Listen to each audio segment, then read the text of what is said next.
5 type के number plate होते हैं।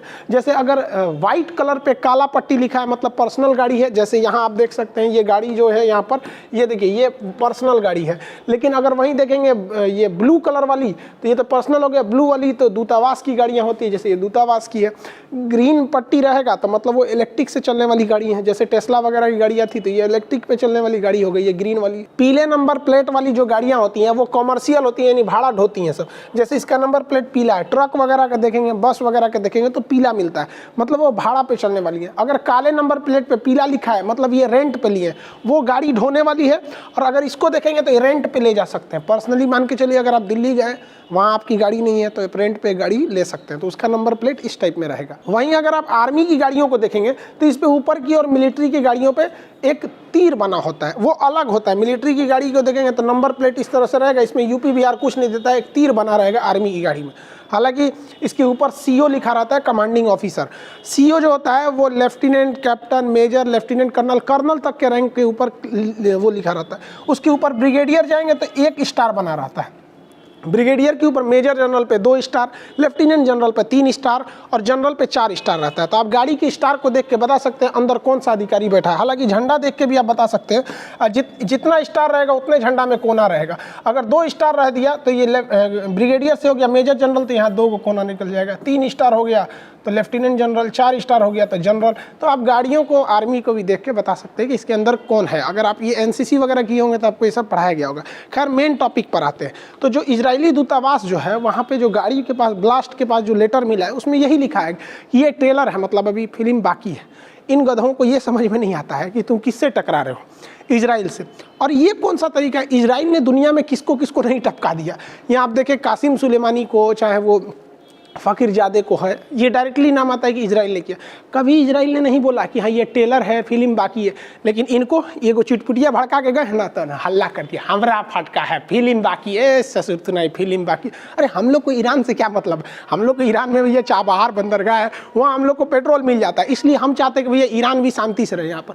अब ये इसका, हालांकि ये नाम पर इंडिया गवर्नमेंट उतना बिलीव नहीं कर रही है, क्योंकि पहली बार इसके नाम सुना गया है। ये डाइवर्ट करने के लिए भी हो सकता है। देखिए मोसाद अब इंडिया पहुंच चुकी है, वो जांच को आगे बढ़ा दिया। अगर इस जांच में मान के चलिए इंडिया साबित हो गया कि ईरान ने, मतलब ईरान समर्थित आतंकवादियों ने ही ऐसा काम किया, तो फिर तो फिर इंडिया को ना इजराइल की ओर थोड़ा सा हल्का स्लाइटली झुकना पड़ेगा और ईरान की थोड़ी सी निंदा करनी पड़ेगी। अब भारत के लिए दुविधा ये है कि हमें ईरान की सख्त ज़रूरत है अभी के वक्त में, प्रेजेंट सिनेरियो में, क्योंकि चाइना जो है CPEC को बढ़ाते जा रहा है, हमें उसको काउंटर करना है। तो हमें ईरान का चाबहार बंदरगाह चाहिए, ठीक है। और ये बंदरगाह हमें रूट देता है अफगानिस्तान तक पहुंचने का, साथ ही सेंट्रल एशिया, यूरोप तक हम इसके रास्ते पहुंच सकते हैं। पहला तो एक हो गया कि भैया ये रूट हमें आराम से दे सकता है। दूसरा, हमारे पास पेट्रोलियम का अभी सबसे ज़्यादा हम लोग यहीं से लेते हैं पेट्रोलियम, यहाँ ईरान से, जिसके 2 रीज़न है। ईरान को जब हम पेट्रोलियम देते हैं तो हमें डॉलर में पेमेंट नहीं करना रहता है, हम उसे रुपया में पेमेंट कर देते हैं। और इसके बावजूद ईरान 60 दिन बाद पैसा लेता है, मतलब 60 दिन का क्रेडिट लेता है, तुरंत नहीं लेता है, 60 दिन बाद भी दे सकते हैं। हालांकि ईरान से पेट्रोल लेने में सबसे ज़्यादा फ़ायदा होता है कि ईरान कहता है कि हम पैसा नहीं लेंगे, हम इंडिया से सामान खरीद लेंगे। तो हमारे लिए ईरान का बचा रहना बहुत ज़्यादा ज़रूरी है। आप ऐसे समझिए कि इंटरनेशनल रिलेशन में कोई हमारा अपना या दुश्मन पराया नहीं होता, हमारे देश को फ़ायदा हो रहा है, भैया तुम हमारे अपने हो। एक वक्त था जब अमेरिका जो है वो भारत पे बम मारने आया था, परमाणु बम, 1971 में 7वां भेड़ा लेके, और वही मोदी जी को ले आके हाउडी मोदी में बर्गर खिला रहा था। तो कब सिनेरियो चेंज होते हैं कोई ठीक नहीं रहता। लेकिन भारत को इजराइल की भी ज़्यादा ज़रूरत है क्योंकि इजराइल ये मिडिल ईस्ट में सबसे ज़्यादा पावरफुल है। इजराइल से हमें लेटेस्ट हथियार मिल जाते हैं। रडार टेक्नोलॉजी हमारी टोटली इजराइल पे अभी फ़िलहाल बेस्ड है, चाहे वो एवॉक्स रडार हो, चाहे वो फाइटर जेट का रडार हो, या छोटे मैगजीन हो, बराक मिसाइल हो, हथियार के मामले में बहुत ज़्यादा है। हालांकि अभी तो हम लोग ने कृषि के सेक्टर में भी उससे बहुत सारे समझौते किए हैं, जिसमें ड्रॉप फार्मिंग फेमस है, तो फार्मिंग में कभी समझेंगे। तो हमारे लिए दोनों को बैलेंस लेकर चलना है। लेकिन अगर हम लोग ईरान का विरोध नहीं भी करते हैं ना, तो इजराइल हमसे नाराज़ नहीं होगा, क्योंकि इजराइल की सोच दूरदर्शी है। इन पटाखा फोड़ने वालों की तरह नहीं कि चिटपुटिया फोड़ के जाएगा, लेटर देगा कि हम वो बदला लेने वाले हैं। भाई साहब ये सब बेवकूफ़ी वाला काम कर, ये लोग बहुत गंभीर व्यक्ति होते हैं इजराइल वाले। लेकिन सबसे इन सब में जो टर्मिनेटिंग पॉइंट आ जाता है, वो हो जाते हैं जो बाइडेन। जो बाइडेन ठीक उसी रास्ते पे चल रहे हैं जिस रास्ते पे बराक ओबामा थे, क्योंकि दोनों की पार्टी सेम थी, इवन कि ये उस समय वाइस प्रेसिडेंट भी थे। तो ये इजराइल को पसंद नहीं करते, इनके हिसाब से ईरान ठीक है, जो इनकी मतलब विचारधारा है।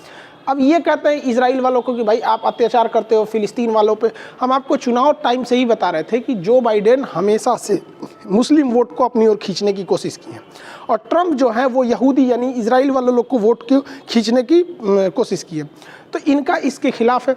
अब ये जो बाइडेन बहुत जल्दी चाहते हैं कि ईरान से सैंक्शन हट जाए, और जो परमाणु समझौता हुआ था 2014 में उसे दोबारा लागू किया जा सके। हालांकि ये भारत के लिए भी अच्छा है, क्योंकि हमारा रेल लाइन प्रोजेक्ट इसीलिए अटका हुआ है, लेकिन इजराइल के लिए थोड़ा सा दिक्कत बात है। तो हम लोग को दोनों को बैलेंस लेकर चलना है। हालांकि अगर देखेंगे ये जो बाइडेन, तो ये अपने मतलब मिडिल ईस्ट और एशिया में कुछ ज़्यादा दिलचस्पी दिखा रहे हैं। ताइवान में उतना एग्रेसिव नहीं हुए, जबकि श्रीलंका में अभी हालिया घटना के तहत जो श्रीलंका की गवर्नमेंट ने कहा था कि कोविड-19 से जिसकी भी मृत्यु हुई है उसे दफनाया नहीं जाएगा, उसे जला दिया जाएगा। अब इसका ये क्रिश्चियन कम्युनिटी और मुस्लिम ने इसका विरोध किया। अब यहाँ देखिए दोनों ने विरोध किया, लगभग दोनों की पॉपुलेशन वहाँ 7-8% है, मुस्लिम की भी और क्रिश्चियंस के भी है। लेकिन ये जो है जो बाइडेन इसको इस तरह से प्रस्तुत कर रहे हैं यूएन के थ्रू कि नहीं ये मुसलमानों के मतलब उनकी धार्मिक स्वतंत्रता के खिलाफ है। हालांकि ऐसा नहीं है, भारत में भी बहुत सारे मुस्लिम हैं, यहाँ पे भी कोविड-19 में, लेकिन ऐसा कहीं नहीं हुआ है। इवन इटली में इतनी ज़्यादा मृत्यु हुई थी, शुरुआती दौर में तो सबसे ज़्यादा मौत को इटली ने झेला था, वहाँ ताबूत कम पड़ गए थे। तो ब्राज़ील वगैरह जैसे बहुत सारी घटना हुई थी। तो कहने का सेंस ये है कि ये जो बाइडेन है अभी ये कई सारे ऐसे डिसीजन लेंगे जो पूरी तरह से सिनेरियो को चेंज कर देने वाले हैं। हालांकि इसका इम्पैक्ट भारत पे ही पड़ेगा। ऐसा नहीं है कि ये भारत के मतलब बहुत ज़्यादा फेवर में है, हालांकि ये भारत से एंटी भी नहीं है, लेकिन ये रूस के बहुत ज़्यादा खिलाफ है। रूस को ये मतलब इनको देखने को मिलेगा कि भारत रूस से जो S-400 मिसाइल सिस्टम खरीद रहा है वो अगले साल मिल जाएगी, S-400 की जो डील हुई है, और हमें लेना ज़रूरी भी है क्योंकि S-400 चाइना के पास भी है। हालांकि उसके पास S-400 के नाम पर रूस ने उसे केवल S-300 दिया है, यानी हमारा जो S-400 है ये एक्यूरेट मार करेगा 400 किलोमीटर तक, 400 किलोमीटर दूर तक कोई भी जहाज को मार के गिरा देगा ये हवा में। जबकि चाइना को जो मिला है S-400 के नाम पर केवल S-300 मिला है, जबकि पैसा उससे S-400 का लिया है और हम लोगों से भी महंगा लिया है। रीजन क्या है कि चाइना जो है वो MTCR का सदस्य नहीं है। जो देश MTCR के ग्रुप में शामिल नहीं होते हैं उन्हें 300 किलोमीटर से ज़्यादा मारक क्षमता की मिसाइलें न बेच सकते हैं ना ही वो खरीद सकता है, लेकिन भारत उसका सदस्य है। हम इससे लंबी दूरी की मिसाइलें भी बेच सकते हैं, दूसरे देश से खरीद भी सकते हैं। तो इसलिए ये भारत पर प्रतिबंध लगाएंगे जो बाइडेन, इन्होंने स्पष्ट कह दिया है, लेकिन वो प्रतिबंध काफ़ी सॉफ्ट होंगे। लेकिन डोनाल्ड ट्रंप ने कह दिया था नहीं, भारत को एक स्पेशल कोटा के तहत कोई भी प्रतिबंध झेलने को नहीं मिलेगा, लेकिन भारत पर लगने वाला प्रतिबंध बहुत ज़्यादा कोई खास इफेक्ट नहीं डालेगा। जो बाइडेन जो है ईरान और पाकिस्तान, इवन कि पाकिस्तान को जो मिलिट्री एड जो 2018 में रोकी गई थी ट्रंप द्वारा, उसे दोबारा चालू करने के लिए करें। इस खबर से सबसे ज़्यादा अगर कोई खुश है जो बाइडेन के आने से या जो बाइडेन के डिसीजन से सबसे ज़्यादा अगर कोई खुश है तो वो आंटी जी खुश है। आंटी जी के खुशी का कोई ठिकान नहीं है। आप भी मिलिएगा हमारी आंटी जी से, सुनिए, देखिए ये हैं हमारे आंटी जी। इनको कौन समझाए भाई साहब, ये आंटी जी को बहुत खुश है, इनको लग रहा है जैसे अब इनका देश GDP में सबसे आगे जाएगा। ये भाई साहब इतना ना शादी किया है कि इसके अंदर महिला का गुण आ गया है। बताइए, बुढ़ौती में शादी की, हमको तो सबसे बड़ा डर इस बात का है कि इसका जो लड़कवा है कहीं इसकी पत्नियां को लेकर भाग मत जाए। भाई साहब बेटा की उम्र के जब ब्याह हो जाता है तो बाप को नहीं करना चाहिए। रिटायरमेंट भी एक चीज़ होता है। आप घुसिया के कौन चीज़ देख रहे हैं, हमको रिटायर हो जाइए यहाँ पर। हाँ तो देख रहे हैं हम लोग का ब्याह नहीं हो रहा है और आप बुढ़ौती में 3-3 को लेकर घर रहे। हद है भाई साहब, कोई बात नहीं, बाइडेन आ गए हैं, कोई दिक्कत नहीं, एक और शादी कर लीजिए। बाइडेन चाहता है तो वहीं है, समझ में आएगी नहीं, मत घुसिया के देखिए हमारे ये देखता है। खैर आप लोग समझ में आ गया होगा। जो है वो दोनों ओर से दुश्मनों से घिरा हुआ है, एक और पाकिस्तान और एक और चाइना। चाइना जो है वो हमारे ऊपर हमेशा निगरानी रख रहा है। उसके पास सर्वेलांस के लिए बहुत बड़े बड़े शिप हैं। अभी नेवी के सर्वेलांस में वो पूरे वर्ल्ड में सबसे आगे चल रहा है। अब यहाँ हमारी जो हिंद महासागर है, तो चाइना इस हिंद महासागर में भी अपने पांव पसार रहा है। अब चाइना के पास भी बैलिस्टिक मिसाइल है, पाकिस्तान के पास भी है।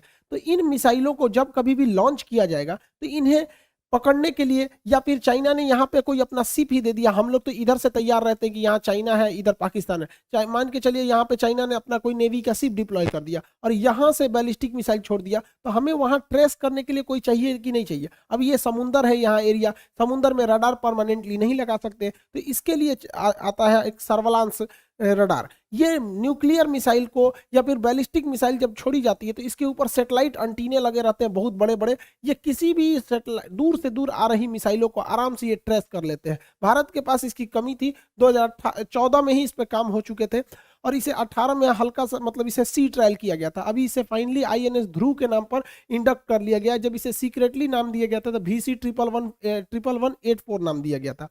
इसे इंडियन नेवी ने डिजाइन किया है। खास करके इसका जो मकसद है वो सर्वेलांस का काम है और हाई लेवल का जो 2000 किलोमीटर ज़्यादा आगे तक सर्वेलांस कर सके। ये बहुत बड़ा शिप है, 15,000 टन का इसका डिस्प्लेसमेंट है और ये पानी में इसकी स्पीड लगभग 40 किलोमीटर प्रति घंटे रहने वाली है इस भारी भरकम शिप की। इस शिप की खासियत 75 मीटर लंबा है और 22 मीटर चौड़ा है। इस पे एक टाइम पे 300 क्रू मेंबर रह सकते हैं। सबसे खतरनाक बात है इसका रडार सिस्टम। इसका रडार जो है वो 360 डिग्री घूम सकता है और इसके रडार में एक और खासियत है कि ये इसका रडार एक सिंगल रडार ना बनके बल्कि छोटे छोटे रडार के ग्रुप बना हुआ है जिसे TR मॉड्यूल कहते हैं। ये आप देख रहे हैं तो इसका हर एक छोटा छोटा छोटा छोटा हिस्सा है वो अपने आप में एक स्वतंत्र रडार है। इसकी कुल संख्या 6400 है। तो 6400 TR मॉड्यूल है, वो 6400 वेव छोड़ेंगे। इससे फायदा ये होता है कि मल्टीपल टारगेट पे हम लोग फोकस कर सकते हैं। जैसे मान के चलिए यहाँ से 2 टारगेट आ रहा है तो 6400 में से मान के चलिए 100 ठो TR मॉड्यूल डायरेक्ट इस पर फोकस रखेगा, 100 ठो इस पर फोकस रखेगा, तो बाकी सब तो बचे रहेंगे ना, कुछ इस पे रख लेगा, कुछ इस पे रख लेगा। तो पहले एक सिंगल रडार होता था जो एक ही पे नजर रख पाता था। तो अब TR मॉड्यूल से क्या है कि जिधर हमको थ्रेट ज्यादा है अपने TR मॉड्यूल को उस डायरेक्शन में हम लगा देंगे ताकि वहां पर पर्टिकुलर हम लोग निशाना लगा सके और ये एक साथ 10 टारगेट पर निशाना लगा सकता है, मतलब लॉक कर सकता है, उसे नजर रख सकता है। और 2000 किलोमीटर दूर से ही ये रडार जो है इस INS ध्रुव पर लगाया गया है वो दुश्मन पर नजर रख सकता है। शिप के ऊपर ये जो रडार लगा हुआ है ये 360 डिग्री तक घूम सकता है और 2000 किलोमीटर के एरिया में मल्टीपल टारगेट को ये देख सकता है। ऐसा नहीं कि किसी एक ही टारगेट पर ये निशाना बनाएगा, ये एक साथ अपने जो इसका एरिया है उस पर नजर रख सकता है। जैसे यहाँ देखेंगे तो 2-2 UAV एंट्री कर रही है सर, तो इस तरह से अगर जो भी आएगा तो ये क्या करेगा अपने जो TR मॉड्यूल है उसमें कुछ हिस्सा स्पेशलाइज कर देगा जो हमेशा इसी पर कंटिन्यू नजर रखे और उसके बाद से इसको सिग्नल भेज देगा मिसाइल कंट्रोल डिपार्टमेंट में कि इधर से कोई मिसाइल अप्रोच कर रही है। अब जहां वो अप्रोच करेगी यहां से अपने कंट्रोलिंग सिस्टम के थ्रू उसको भेज के वो न्यूट्रलाइज कर देगा और ये पूरी तरह से एरिया पे नजर बना के रखेगा जिससे कि वो चीज पूरी बेहतरीन ढंग से सील्ड हो सके। इसके पिछले डेक पर एक हेलीकॉप्टर को लैंड करने के लिए भी जगह दिया है ताकि वो इमरजेंसी की स्थिति में यहाँ पर इवैक्यूएशन या जरूरी संसाधन या यहाँ से लोगों को निकालने में मदद कर सके।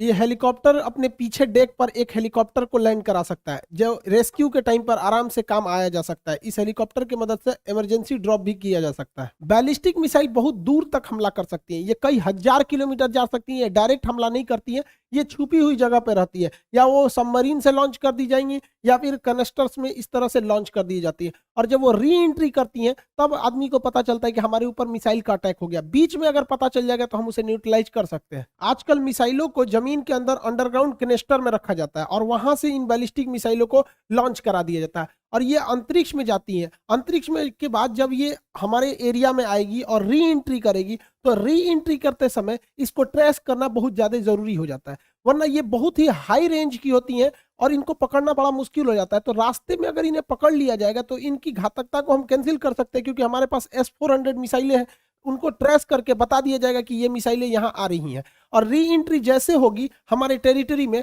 तो हमारा जो INS ध्रुव है, INS ध्रुव का रडार जैसे ये देखिए अब ये री एंट्री कर रहा है तो इसका टेम्परेचर भी बढ़ जाता है तो वो रडार इसे इजीली पकड़ लेगा। जैसे हमारी एरिया में ये एंट्री करेगा, जब ये एंट्री कर जाएगा हमारे एरिया में तो रडार में ये इजीली पकड़ में आ जाएगा और जब रडार में पकड़ में आ जाएगा तो इसका सारा लोकेशन पता चल जाएगा और एंटी मिसाइल से हम लोग एयर डिफेंस सिस्टम से इसे हवा में ही मार के गिरा सकते हैं और अपने एरिया को बचा सकते हैं।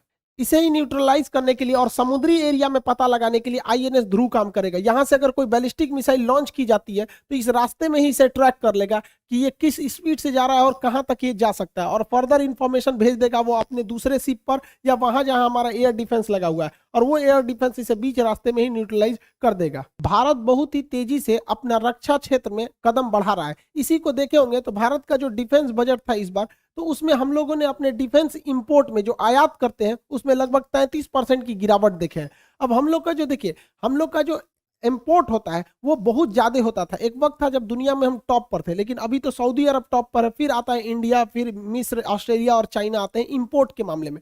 तो अब हम लोग भारत सरकार ने लगभग 150 ऐसे छोटे बड़े हथियारों का लिस्ट बनाया है जिसका हम इंपोर्ट नहीं करेंगे बल्कि भारत से ही उसे बनाएंगे, भारत की ही जो मेक इन इंडिया प्रोग्राम के तहत। और हम लोग एक्सपोर्ट पे भी ध्यान दे रहे हैं। तो एक्चुअली क्या है कि हम लोग इंपोर्ट को कम कर दिए ताकि हम स्वदेशी बना रहे हैं, इसलिए हम लोग का 33% गिरावट देखा गया। इसका मतलब ये नहीं है कि हम लोगों ने हथियारे नहीं लाए हैं या फिर सेना में कुछ छूट दे दिया गया है या फिर उसमें ढिलाई बरती जा रही, ऐसा नहीं है, हम उसे बना रहे हैं। तो जब हम मेक इन इंडिया करेंगे तो इंपोर्ट घटेगा ही। ये अच्छी बात है कि हमारे यहाँ घट रहा है और इंपोर्ट घट रहा है और एक्सपोर्ट बढ़ रहा है, लेकिन बहुत संतोषजनक एक्सपोर्ट नहीं देखा जा रहा है सेना के सेक्टर में। डिफेंस में सबसे ज्यादा यूएस का वर्चस्व 37%, लगभग पूरी दुनिया का एक्सपोर्ट अकेले यूएसए कर देता है। 17% रूस करता है, 8% फ्रांस, चाइना का नंबर चौथे नंबर पर 5.2% पे, इंडिया 0.2% है। हालांकि इंडिया का बहुत पीछे है। और आज की जो लड़ाई होगी वो मेनली मिसाइलों और क्रूज मिसाइल और इस पे डिपेंड करेगी ड्रोन पर। ड्रोन के टेक्नोलॉजी में भारत बहुत ही पीछे है, हालांकि क्रूज मिसाइल के टेक्नोलॉजी में भारत बहुत आगे है। आपको बताए भी थे, हम लोगों ने फिलीपीन को एक्सपोर्ट करना चालू भी कर दिया है। भारत अभी मुख्य रूप से बड़े जो एडवांस लेवल के चीजें हैं उन्हीं का आयात कर रहा है, जैसे में राफाल हो गया, S-400 हो गया, चिनूक हेलीकॉप्टर हो गए, इस तरह के कुछ हल्के हैविटजर ये सब हो गए, एयर डिफेंस, इसी सब चीज़ों का भारत आयात कर रहा है जिसकी टेक्नोलॉजी भारत के पास अभी उतनी अच्छी नहीं है और उसकी सख्त जरूरत है। जबकि अगर देखेंगे भारत को निर्यात करने के लिए तो भारत ने बहुत सारे छोटे छोटे देशों को निर्यात करना चालू कर दिया है, चाहे वो अफ्रीका के देश हो, हमारे पड़ोसी देश हो, उन लोग को निर्यात करना चालू कर दिया। चाहे वो अभी देखेंगे मेक इन इंडिया के तहत ही हम लोगों ने अपना हेलीकॉप्टर, अपना तेजस जहाज, फिर एयरक्राफ्ट कैरियर तक बना दिए। तो इन सब छोटे छोटे हथियारों को भारत बहुत ज्यादा एक्सपोर्ट कर रहा है, इससे भारत में रोजगार भी बढ़ेगा और भारत को एक्सपोर्ट भी बनेगा। देखिए ऐसा नहीं है कि एक मेन रोजगार के लिए जितना हथियार हम बनाएंगे ना तो उसके बाद हमें उससे कुछ सीख मिलेगी, तो हमारी टेक्नोलॉजी खुद एडवांस होगी। अब हम बनाएंगे ही नहीं, सोचेंगे कि एक ही बार हम राफेल बनाएंगे, तो ऐसा नहीं है। देखिए हम जब दीवार पे कांटी ठोकते हैं तो एक बार हथौड़ी मारते हैं तो कांटी नहीं जाता है, लगभग 8-10 बार मारना पड़ता है। तो इसका मतलब ये नहीं कि जो पहली दूसरी तीसरी बार आप हथौड़ी मारे थे उसका कोई वैल्यू नहीं है, उसका भी बराबर वैल्यू है उसमें यहाँ पे, लेकिन फाइनली सफलता अंतिम में मिलती है। तो फ्रांस ने जो राफेल बना लिया है, फर्स्ट टाइम में राफेल नहीं बना लिया था, उसकी भी बहुत सारी टेक्नोलॉजी फेल हुई थी। तो हम जितना ठोकर खाएंगे उतना ही हम समझेंगे कि आखिर इसमें क्या क्या टेक्नोलॉजी हो रही है। आत्मनिर्भर होना इतना ज्यादा जरूरी है कि अभी देखेंगे जापान का म्यांमार के साथ बड़ा अच्छा रिलेशन था, लेकिन अभी म्यांमार में तख्ता पलट हुआ है। तो तख्ता पलट होने से पहले म्यांमार की सरकार जो आंग सान सू की थी वो जापान से एक सैटेलाइट लॉन्च करने के लिए बोली थी। तो जापान ने उस सैटेलाइट को डायरेक्ट लॉन्च नहीं किया, बल्कि उसने इंटरनेशनल स्पेस स्टेशन पर इसे ले जाके लॉक किया और कहा कि भाई हम इसके बाद इसे जब एक उचित ऑर्बिट आएगा तो हम उसमें लॉन्च कर देंगे। तब तक इधर तख्ता पलट हो गया। तो जापान ने कह दिया कि भैया ये तो सेना से हमारा समझौता ही नहीं था, हमारा तो डेमोक्रेटिक गवर्नमेंट से समझौता था, तो जब सरकार आएगी तो हम ये सैटेलाइट लॉन्च करेंगे। अभी उसको यहीं पे बांध के रखा है, खूंटा में जैसे भैंस बांधा जाता है, सैटेलाइट बांध के रख ले। तो हम लोग तो अंतरिक्ष के मामले में आत्मनिर्भर है। तो ये बहुत भारत के लिए भी अच्छा है कि भाई भारत बहुत ज्यादा सैटेलाइट को भी इजीली लॉन्च कर सकता है। तो आप देख सकते हैं कितना ज्यादा जरूरत होती है आत्मनिर्भर बनने की, वरना युद्ध या विकट परिस्थिति के समय में कोई भी देश मना कर देगा। जैसे मान के चलिए हमारा फ्रांस से अगर रिलेशन खराब हो जाता है तो क्या वो राफाल का पार्ट पुर्जा देगा? उसमें कोई सेंसर, रडार कुछ भी बिगड़ गया नहीं देता है। खैर हमारा रिलेशन अच्छा है, लेकिन अगर खुद से बनाते तो ज्यादा बेटर रहता। अभी भारत के लिए बहुत अच्छी खबर है कि भारतीय नेवी ने अपना अंडरग्राउंड सबमरीन को रखने का व्यवस्था कर लिया है। ये आंध्र प्रदेश के विशाखापट्टनम के पास किया गया है। इस व्यवस्था के तहत जमीन के अंदर पहाड़ों को खोद कर एक गुफा बनाया जाएगा, उसमें इस पनडुब्बी को लेकर चले जाएंगे, तो पता ही नहीं चलेगा हमारी पनडुब्बी कहाँ है। तो इसके बारे में हम चर्चा करेंगे, क्योंकि भारत सरकार ने जब देखा था, हमारी नेवी ने, कि चीन की पनडुब्बी ऐसे इमेज में देखेंगे तो ऐसे आ रही है और अंदर कहीं घुस जाएगी, इसके अंदर बेस बनाया था, तो भारत सरकार को भी लगा था कि हमें भी बनाना चाहिए। तो नेक्स्ट वीडियो में हम आपको बताएंगे कि किस तरह से ये अंडरग्राउंड बेस काम करते हैं।